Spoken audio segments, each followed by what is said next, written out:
കേരളത്തിൽ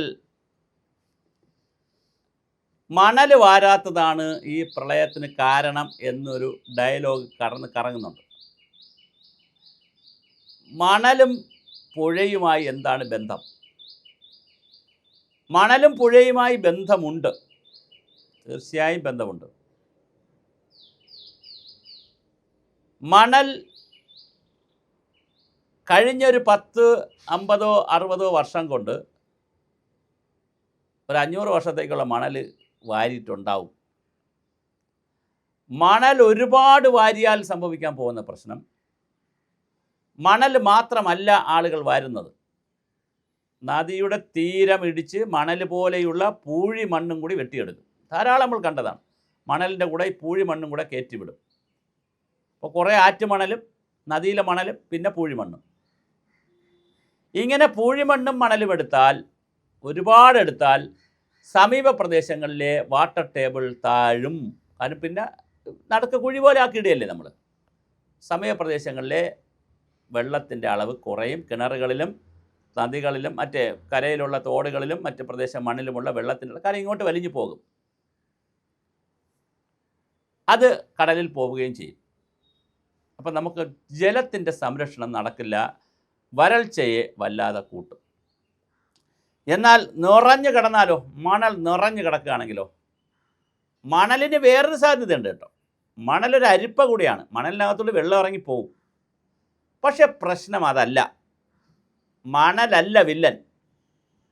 മണലുമായി ചേർന്ന് തടിക്കഷ്ണങ്ങൾ, തടികൾ, മരച്ചില്ലകൾ, പിന്നെ നമ്മൾ ചേട്ടന്മാരയക്കുന്ന പ്ലാസ്റ്റിക്, മാലിന്യം, ഇതെല്ലാം കൂടി വലിയ ബ്ലോക്കേജ് ഉണ്ടാക്കും. പല സ്ഥലങ്ങളിൽ തോടുകളിൽ ഉണ്ടാക്കിയിട്ടുണ്ട്, നദികളിൽ ഉണ്ടാക്കിയിട്ടുണ്ട്. ആ ബ്ലോക്കേജ് മാറ്റേണ്ടത് തന്നെയാണ്, തീർച്ചയായിട്ടും മാറ്റണം.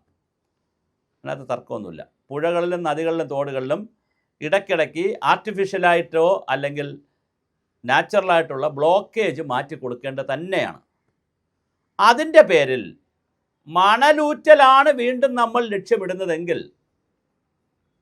വലിയ മണലൂറ്റലിനെ കുറിച്ചാണ് നമ്മൾ ചിന്തിക്കുന്നതെങ്കിൽ, പുഴ വീണ്ടും മരിച്ചു പോകാൻ എല്ലാ സാധ്യതയുമുണ്ട്. നമ്മുടെ പ്രശ്നം എന്താണ്? വളരെ സിമ്പിളാണ്, വെരി സിമ്പിളാണ്. നമ്മളൊരു 5 ലോഡ് മണലിന് പാസ് കൊടുത്താൽ 50 ലോഡ് മണൽ അവിടെ നിന്ന് പോയിരിക്കും, അല്ലെങ്കിൽ 500 ലോഡ് മണൽ പോയിരിക്കും. ഇതാണ് പ്രശ്നം.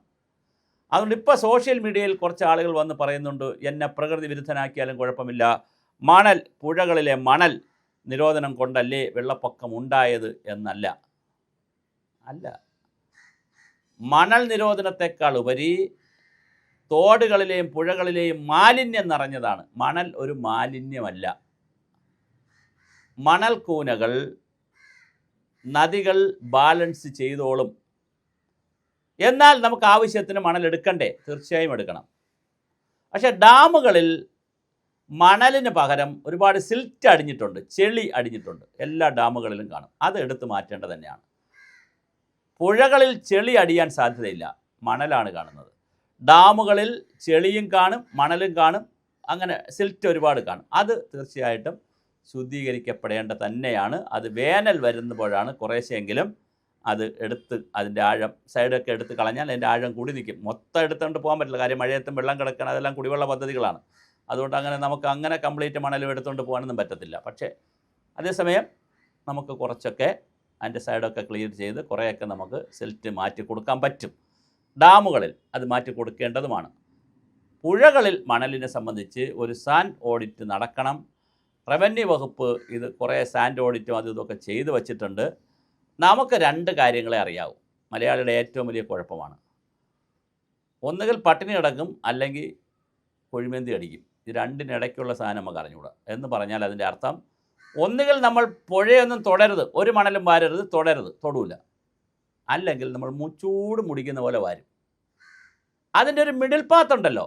നമുക്കൊരു പുഴയുടെ ആവാസ വ്യവസ്ഥ നിലനിർത്തി, അതിൻ്റെ ജൈവാവസ്ഥ നിലനിർത്തി, ഒഴുകാനുള്ള അവസ്ഥ നിലനിർത്തി, മിനിമം ഫ്ലോ നിലനിർത്തി നമുക്കെടുക്കാം മണൽ. പക്ഷെ അത് ശാസ്ത്രീയമായി നിർണ്ണയിക്കപ്പെടണ്ടേ? അത് നിർണ്ണയിക്കപ്പെടാനുള്ള സംവിധാനവും അത് മോണിറ്റർ ചെയ്യാനുള്ള സംവിധാനവും നമ്മൾ നോക്കണ്ടേ? ഇതില്ലാതെ പുഴയിൽ മണലെടുക്കുന്നതാണ് ഇവിടുത്തെ എല്ലാത്തിൻ്റെയും കുഴപ്പമെന്ന് പറയുന്ന പരിസ്ഥിതിവാദവും പുഴയിൽ മണൽ കിടക്കുന്നതാണ് സകല പ്രളയത്തിനും കുഴപ്പമെന്ന് പറയുന്ന മറ്റൊരു തരം വാദവും നമുക്ക് അംഗീകരിക്കാൻ പറ്റില്ല. പുഴയിൽ മണലുണ്ട്, മണലെടുക്കാനുള്ളത് തന്നെയാണ്. പക്ഷേ എത്ര എടുക്കാം, എവിടെ നിന്നെടുക്കാം, എത്ര കാലമെടുക്കാം, എവിടെ നിന്നെടുക്കാം, എത്ര എടുക്കാം, എത്ര കാലമെടുക്കാം എന്നുള്ളതിനെ സംബന്ധിച്ച് നമുക്ക് ധാരണ ഉണ്ടാക്കാതെ നമ്മൾ പാസ് കൊടുത്താൽ വലിയ തോതിലായിരിക്കും മണൽ വാരിക്കൊണ്ട് പോകുന്നത്. അപ്പോൾ അത് അങ്ങനെ വലിയ തോതിൽ വാരിയാൽ സമീപ പ്രദേശത്തെ വെള്ളത്തിനും കിണറ്റിനുമൊക്കെ വലിയ പരിക്ക് പറ്റും. അപ്പോൾ ഇത് വളരെ ബാലൻസ്ഡ് ചെയ്യേണ്ട ഒരു പരിപാടിയാണ് ഈ മണൽ വാരൽ എന്ന് പറയുന്നത്. വളരെ കൃത്യം. നമ്മൾ ഈ വീഡിയോസൊക്കെ ഇപ്പോൾ ചെയ്യുന്നത് എന്താണെന്ന് വെച്ചാൽ, വെള്ളപ്പൊക്കവും പ്രളയവും ദുരിതവും ഉരുൾപൊട്ടലും ഒക്കെ വരുമ്പോൾ കേരളത്തിൻ്റെ ഭൂപ്രകൃതിയെയും പ്രതിസന്ധികളെയും കുറിച്ച് നമ്മളൊന്ന് പഠിച്ചിരിക്കണം, മനസ്സിലാക്കിയിരിക്കണം. അതിന് വേണ്ടിയിട്ടാണ് നമ്മൾ ഈ വീഡിയോകൾ ചെയ്യുന്നത്. എന്തായാലും വിവാദങ്ങൾക്കൊന്നും തർക്കങ്ങൾക്കൊന്നുമല്ല, മണലെടുക്കുക തന്നെ വേണം. പക്ഷേ എവിടെ എടുക്കാം, എത്ര എടുക്കാം, എത്ര കാലമെടുക്കാം എന്നുള്ളതിനെ സംബന്ധിച്ച് ധാരണ ഉണ്ടാക്കിയെടുത്തില്ലെങ്കിൽ പുഴയും കാണില്ല, അടുത്ത് കിടക്കുന്ന പറമ്പുകളും കാണില്ല എന്നുള്ളതാണ് വസ്തുത. ഇത് മനസ്സിലാക്കിക്കൊണ്ടുള്ള ചർച്ചകളിൽ വേണം സോഷ്യൽ മീഡിയയിലെ നേതാക്കൾ ബന്ധപ്പെടാൻ. യൂണിവേഴ്സിറ്റികളിൽ സോഷ്യൽ മീഡിയ, ഫേസ്ബുക്ക് യൂണിവേഴ്സിറ്റികളിൽ തള്ളുമ്പോൾ ഒന്ന് സൂക്ഷിച്ച് തള്ളണം. അത് മണലെന്ന് പറയുന്നത് ഞാൻ ഈ പറഞ്ഞ പോലെ അത് സ്വാഭാവികമായി മണലിലൂടെ ശരിക്കും വെള്ളം പോകും. മണൽ നമുക്ക് ഒരു ഫിൽട്ടർ മീഡിയ കൂടിയാണ്. അങ്ങനെ മണൽ കൂനകൾ മാത്രമായി നിന്നുകൊണ്ട് പ്രതിസന്ധി സൃഷ്ടിക്കാറില്ല. അതിൽ തടിയും പ്ലാസ്റ്റിക്കും ചപ്പും ചവറും എല്ലാം കൂടി വരുമ്പോൾ ഉണ്ടാകുന്ന കുറേ പ്രതിസന്ധി വരാറുണ്ട്. അത് ക്ലീൻ ചെയ്ത് കൊടുക്കേണ്ടത് തീർച്ചയായിട്ടും ആവശ്യം തന്നെയാണ്.